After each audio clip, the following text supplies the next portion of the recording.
ზურაბ ნოღაიდელი მოსკოვში მორიგი ვიზიტის მიზეზებს აზუსტებს. სასტუმრო სავოიაში დღეს ექსპრემიერმა პრესკონფერენცია გამართა. მოძრაობა სამართლიანი საქართველოს ლიდერი რუსეთის დედაქალაქში ფედერაციასთან ურთიერთობის ნორმალიზაციის მიზნითა და ქართული ინტერესების დასაცავად ჩავიდა.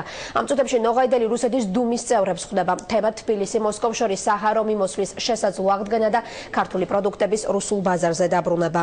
ყოფილი პრემიერი უკვე შეხვდა ევგენი პრიმაკოვს, როგორც ნოღაიდელი განმარტავს, ქართულ-რუსული ურთიერთობების ნორმალიზებაში პრიმაკოვს განსაკუთრებული წვლილის შეტანა შეუძლია. ძალიან საინტერესო შეხვედრა გქონდა ბატონ პრიმაკოვთან კვლავ.